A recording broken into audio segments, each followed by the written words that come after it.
السلام عليكم ورحمة الله وبركاته. ازيكم متابعيني؟ عاملين ايه؟ يا رب تكونوا بخير. النهاردة يوم مختلف شوية، مليء بالأحداث. أول فيديو عيد ميلاد وآخره فطار حلو كده على الرايق. كملوا الفيديو للآخر، هيعجبكم بإذن الله.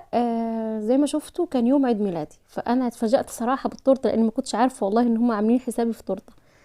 رغم هم متعودين يعملوا كده، بس يوميها فمش ما حسيتش ان حد هيجيب لي تورته، بس حاسه ان في حد بيجيب لي هدايا يعني. مش عارفه ايه بالظبط او اكاد اعرف، بس عامله نفسي مش عارفه. انا افتحها لك انا. ده براء هو اللي قدم لي الهديه يعني. جابوا لي خاتم ذهب. ما شاء الله تحفه، جميل جدا، عجبني قوي قوي قوي. هو واسع قوي عليا يعني، بس رحت ضيقته بعد كده. الحمد لله مبسوطه بيه جدا وفرحانه، وربنا يا رب يبارك لي في جوزي ويسعده كده ويعيش ويجيب لي باذن الله.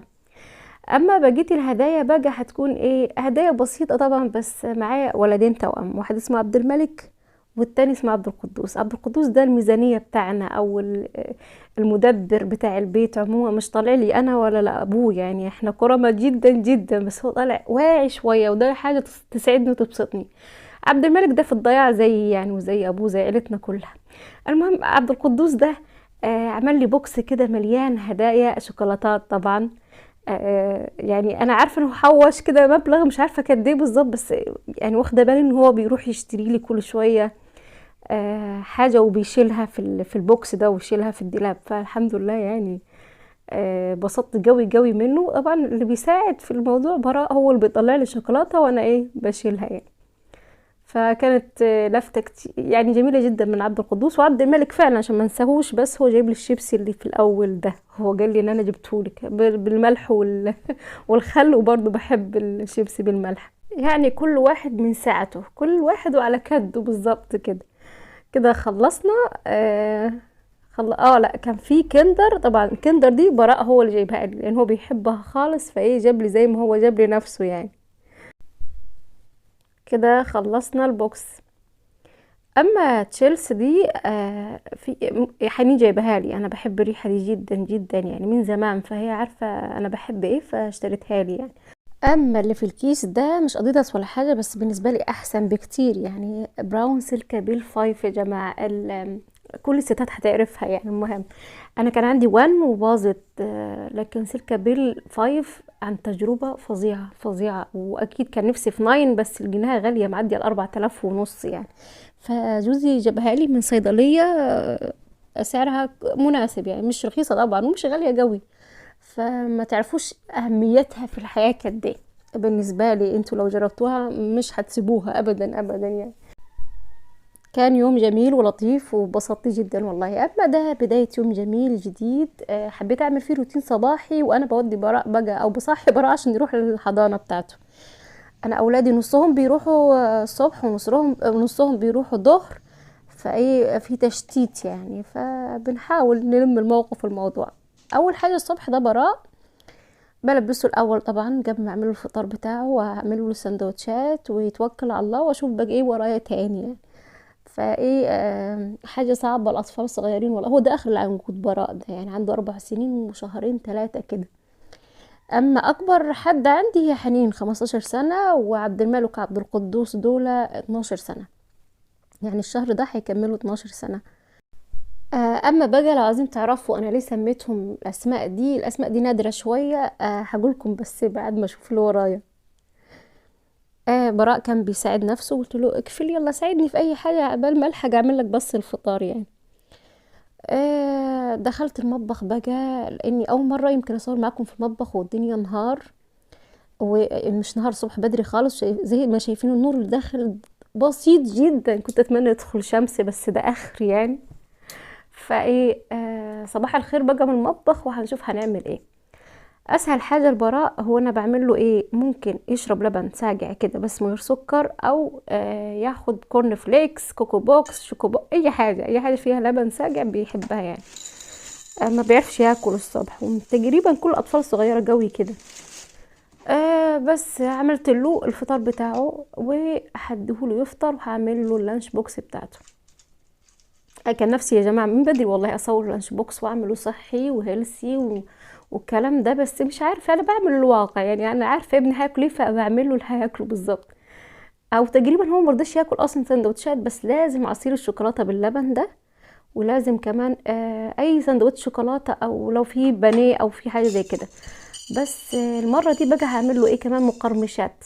عبد الملك عبد القدوس بيقول لي ماما اعملي لنا فنكوش زي ما انتم شايفينه في الطبق ده. فحطيت له حته زيت صغيره خالص، مش هجليه، يا دوب حته صغيره، وبحطه في الميكرويف بيبقى زي الفل، بيبصوا بيتنفخ من غير دهون كتير يعني. ممكن هو ما يتحطلوش كمان زيت، بس احس الزيت بيديله ايه لمعه شويه. حطيته في الميكرويف بسرعه جدا، بيجي معايا زي الفل. فقلت تشجيع بقى احطهم في اللانش بوكس شويه، يعني حاجه تشجعهم على الاكل يعني.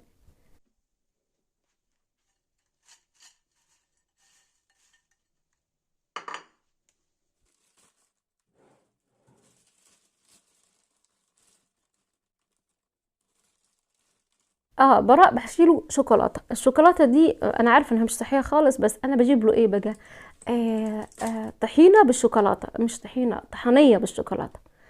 احس ان فيها سمسم كتير وفيها شوكولاته وسكر، بس ارحم ما يكون شوكولاته بس بتبقى كلها دهون نباتيه وسكريات كتير وحاجات كتير غريبه يعني. فهو ده الحاجه الوحيده اللي ممكن يرضى ياكلها لو هو في الحضانه، او بني. فانا ما عنديش مراره للبنيه على الصبح برضو ولا شيط الدنيا، فكفايه اللي انا عملته ده. وزي ما قلت لكم اهم حاجه العصير اللي هو شوكولاته باللبن ده، من يوم ما اتفطم من الرضاعه وهو ايه ماسك فيه. تقريبا برضه هيبقى مفيد كويس عشان خاطر فيه لبن. بس عملت كده اللانش بوكس بتاع براء، وهعمل بتاع الاولاد وهركنه على جنب، رغم ان هما بيروحوا المدرسه الظهر يعني، بيصحوا الساعه مثلا 10:30، قبل ما يلبسوا كده بيمشوا 11:30. بس قلت كده اعمل اللانش بوكس بتاعهم واخلص منه برضه. بصوا كان يا دوب يا دوب والله، العربيه تحت شغاله بيب بيب بيب يا براء، والعيال تقول يا براء، فالحمد لله لحقته على اخر لحظه. تمام كده. هعمل لانش بوكس الاولاد برضه، هيكون عباره عن لانشون و آه برضه شوكولاته اللي هي بالطحنيه دي. ف لانشون نفسي اعمله معاكم باذن الله، هعمله في فيديو لانشون بيتي، هيبقى صحي انضف اكتر يعني. رغم ان انا ما بجيبش اللانشون كتير، بجيبه نادر جدا والله، كل ما هما بيتمنوا يعني اللانشون بجيبه كل فتره طويله، مش دايما، عشان عارفه اكيد مش صحي برضه. المهم هحكي لكم بقى قصه ليه سميتهم عبد الملك عبد القدوس. انا مره ما كنتش حامل ولا حاجه، كانت حنين معايا صغيره يا دوب سنتين كده، ما كنتش ناوية احمل اصلا. بس انا دايما بدعي في صلاتي يعني، انا والساجدة ربنا كرمنا بالذرية الصالحة والخلف الصالح دايما، وانا مش عارفة هجيب ايه ولا نفسي في ايه ولا اي حاجة. فجاء على بالي كده انا وساجدة اني يا رب لما يديني ولد، طبعا الواحد بيفكر في الولد بعد البنت، يا رب اديني يبقى عبد الملك، وجاء في بالي الاسم التاني بتاع الله يعني، اللي هو الملك القدوس. فايه قلت ربنا يديني عبد الملك وعبد القدوس. ما كنتش والله لسه حملت اصلا يعني، من غير ما اتكلم يا جماعه، انا في سري انا اتمنيت الامنيه دي. فسبحان الله حملت بعديها فتره، مش عارفه قد ايه، بس حملت. اول ما عرفت ان هم توأم واولاد، فقررت قلت باذن الله اسميهم الاسماء اللي انا نفسي فيها، اللي انا وسجده دعيت بيها يعني، وربنا كبرني. فالمشكله مش في الاسماء الجميله دي، المشكله في تقبل الناس للاسماء دي. مش عارفه ليه كذا يعني، ماما وجوزي راح يكتبوا اسم الاولاد ساعه ما اتولدوا يعني، فبتاعت مكتب الصحة يقولوا لها هتسمي الولاد ايه، بابا ماما بتقول لهم عبد الملك وعبد القدوس. راح ايه قالوا لها ايه حرام عليها، ايه الاسماء التقيلة والكبيرة دي ليه كده. فانا طبعا ايه انا معرفش، راح ايه جوزي قال خلاص سموهم محمد ومعاذ. فرجع جوزي بقى وقال لي ماما قالت لي معلش دول اولاد واللي جوزك يقول عليه تسمع الكلام، وافرض يعني هو سماهم محمد ومعاذ. فبقيت ابكي اقول لا، فين مين محمد ومين معاذ يعني، وروني، انا عايزه عبد الملك عبد القدوس، فليه تسموا اسماء غير دي. فزعلت جدا وبكيت، وبس قلت الحمد لله هعمل ايه ده نصيب. بس انا بقى قلت لازم هخلي الاسمين دول هما اللي اولادي مشهورين بيهم يعني، حتى لو سموا ايه انا مش هناديهم الا بالاسماء دي. في الاول ما كانش حد راضي خالص يناديهم بالاسماء دي، لحد ما انا فرضتها بالعافيه عليهم، فما حدش يعرفهم دلوقتي تقريبا الا بعبد الملك وعبد القدوس. اما في المدرسه محمد ومعاذ دي اصدقائهم بس يعني. فدي القصه بتاعه التوأم بتاعي يعني. اما دلوقتي بقى دخلت في مرحله ايه بقى، الفطار. الاكله دي انا وحنين بناكلها، بنحبها جدا. هي حنين النهارده ما راحتش مدرسه ولا حاجه، تالتة اعدادي مع انه مش عمال سنه، فايه ما بتروحش كتير. بس فعملنا الاكله دي وكلناها مع بعض في الفرندا. هي عباره عن طماطم بنشرحها ونحطها في زيت، تخليها تحمر شويه، بس انا خدتها على عين اصغر عشان ايه ما تتوسخليش البوتاجاز يعني. اول ما احس ان هي يا دوب كده هتستوي، هنزل عليها باي جبنه فيتا عندكم. هوزع عليها كام معلقه كده، وهرش عليها فلفل، وما بحطش ملح عشان طبعا الجبنه مالحه، وكمان هرش عليها ده اللي بيديها طعم، هو ايه بقى، ريحان ناشف. هفركه على ايدي وهتشوفوه دلوقتي انا برش. هو ده اللي بيديها الطعم الفظيع يعني. بس بعد ما احس انها استبكت شويه بعمل بيض كده وارشه عليها، واول ما يستوي خلاص كده الايه الفطار بتاعنا جاهز. طبعا احنا مش كل يوم هنفطر الفطار ده يعني، هو الواحد انا صراحه ما بفطرش، نادر يعني، ولو فطرت ما عرفش اتغدى، فايه دايما ما بحبش افطر. يا دوب مثلا لو كوبايه شاي خفيفه جدا، او شاي بلبن من غير حاجه معاها يعني. بس عملت البيض، هضربه كويس وهرشه على الطاسه وكده ايه. ال ال ال الطاسه بتكون خلاص جهزت، او البيض بالطماطم ده جهز. بس متخيلوش طعمه جميل قد ايه، والله جميل جدا وخفيف وتحسوه مغذي وبيشبع يعني، تحسوا بالطين بس عملوا عمايل. بس هعمل معاهم ايه بقى، قلت اشرح معاهم طماطم وخيار وجبنه مثلا، عشان حنين بتحب الفيتا، انا بحب الجبنه البلدي او اللي هي الجريش دي. ايه تاني، في زيتون برضو كنت انا مخللاه كده، هوريه لكم، تحفه تحفه فعلا والله. هو ما بيبقاش زي بتاع بره، بالنسبه لانه بيبقى فيه مزازه شويه، بس على الاقل مضمون ونضيف. او المزازه دي تقريبا هي اللي بتحليك كمان لو كلتوه مع فول او كده يعني. كده خلصت معايا صينيه البيض دي.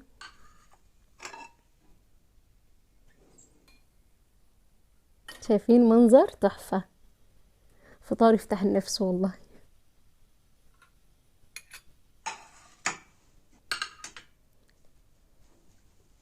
ده الزيتون بقى، هو اكيد ما استواش 100%، انا عاملاه من حوالي شهر كده، فانا بسيبه يقعد فتره يعني. المفروض لو هاكل منه بسيبه شهرين 3 4، بس بقعد اخد منه كده كل فتره كام واحده يعني، لحد ما احس ان هو استوى. اما بقى مكنه الاسبريسو دي العاديه التقليديه، من زمان نفسي اجيبها يعني، وفاكراها غاليه قوي فايه، وعايزاها نظيفه ومش عارفه عاوزه اطلبها من فين. فكنت في الاقصر بقى وشفتها فلقيتها رخيصه جدا، لقيتها ب 130 جنيه. يعني زي كنكه يا جماعه للقهوه الاسبريسو، اللي هي المفروض ملهاش رغوه ولا حاجه، وانها ايه مصفيه قوي، او تفل القهوه بيطلعش فيها. بس لما عملتها بالقهوه الناعمه، انا طبعا عملت بعد كده فيها، بس لما عملتها بالقهوه الناعمه حسيت ان هي ما صفتش قوي يعني، الفلتر بتاعها نزل معاها حبيبات قهوه يعني. او المفروض انا عشان اول مره اعمل فيها مش عارفه، فايه غليت جامد، طرطشت ترطيش فظيع. بس تحسها ايه يعني، بتخلي الحاجه مركزه شويه وليها طعم تاني. اللي لسه متابعني ونسي ما يحط لايك، فبليز يعني حطولي لايك واطلعوا تاني. واللي كمان اول مره يشوفني ومحطش اشتراك، لو عجبتكم القناه او المحتوى ياريت تنزلوا تعملوا اشتراك وترجعوا تكملوا الفيديو، ونشوف هنعمل ايه.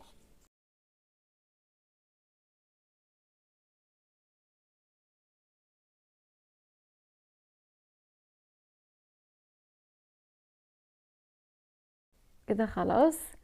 بس هشوف القهوه، كان في باتيه او مش عارفه اسمه ايه والله، الجبنه من جوه، او في حبه البركه من فوق ده، طعمه جميل جدا مع الشاي، فقلت برضه احطه. نبقى عاملين فطار تركي كده. دي بقى بعد ما طرطشت شويه وهديت يعني، وطيت منها تقريبا، المفروض تبقى واطيه النار عليها، ما تبقاش عاليه. وكمان القهوه تبقى خشنه، ما تبقاش ناعمه. فهعمل ان شاء الله مره تانية، وهطحن القهوه بالمطحنه اللي عندي يعني. برضو جبت مفرش كده ابيض مربعات كده، عشان يوحي بايه مش عارفه بايه، بس بالفطار الرايق الرقيق يعني. انا كنت اتصور من يوم ما عملت الفرندا، او من انا وصغيره والله يا جماعه، من انا وصغيره ولحد ما كبرت، يعني مش هفطر الا في جنينه، ومش هفطر الا على سفره، وهاخد الشاي بتاعي مش عارفه امتى، وهصحى الصبح بدري اعمل كذا. بس الواقع بيفرض علينا حاجات تانية خالص، كسل بقى مننا، التزامات تانية. مش فايقين ورايقين لدرجه ان كل يوم هتقعدوا القعده دي من غير ما حد يقولكم يلا يا ماما اعملي لي كذا، او ولد يبكي او بنت مش عارفه عايزه ايه. فالكلام ده تقريبا هيحصل معايا بعد سن ال40 لما اكبر شويه وعيالي يكبروا كمان. دي صبتها هنا القهوه. وهنفطر بقى انا وحنين. انا كان نفسي افطر انا وجوزي، كان صحي يعني، ووصل براء نزله تحت للعربيه، بس ملهوش برضه، ما بيحبش ياكل اكل على الصبح خالص يعني، يشرب شاي، ياكل فطاير، حاجات بسيطه خالص. بس انا وحنين بنموت في الجو ده، بتشجعني جو ان احنا ناكل مع بعض يعني.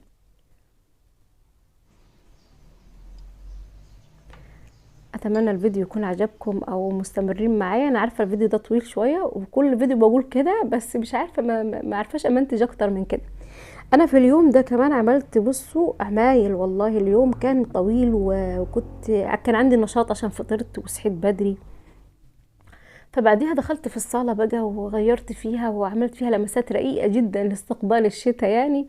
بس الفيديو ده طويل قوي، ما كنتش عارف يعني احطه تبع الفيديو ده برضو، فايه هعمله ان شاء الله الفيديو الجاي. فانتظروا الفيديو الجاي، هيكون في ايه، تغيير بقى في الصالة بلمسات بسيطة جدا لاستقبال الشتاء. هنا تقريبا احنا خلصنا انا وحنين، كنا خلاص يعني بنفنش الفطار، بس ايه بنفطر بالراحة بروقان بال.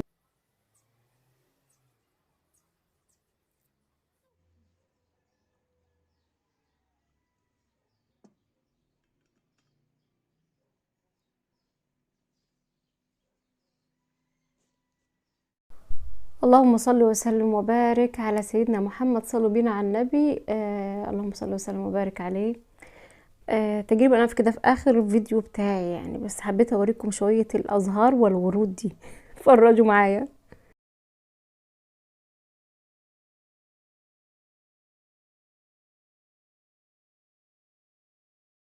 ده بقى الورد، احنا جبنا ورد جديد على فكرة، جوزي جاب ورد جديد فقلت اوريهولكم. اللي هي الجهنمية دي 2 في 1، لون اصفر في فوشيا.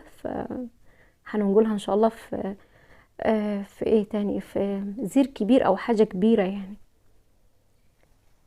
جاب شجرة برضو، مش عارفة اسماء الورد ايه بالظبط، بس ورود جديدة ان شاء الله. برضو جبنا بذور كده وحاجات من على النت، والله جابها هو، وتربة بقى زراعية بتاعت الورود يعني وكده، وجصاري ورد، فان شاء الله هنزرع فيها، احاول ازرعها بدري يعني عشان احاول تطلع باذن الله في الشتاء. يعني كل ما هصور مرة في اي روتين في البيت باذن الله هوريكم انا عملت ايه في الزرع اللي في الفرندا. يا رب الفيديو يكون عجبكم لحد هنا. ما تنسونيش بقى اللايك والاشتراك في القناة وتفعيل زر الجرس، هعمل زي الناس بقى. مش عارفة ليه ما بقولش يعملوا لي شير، مش عارفة، ما هبقى بتكسف ان يبقى فيه كمان شير، كفاية اللي هيشوفني.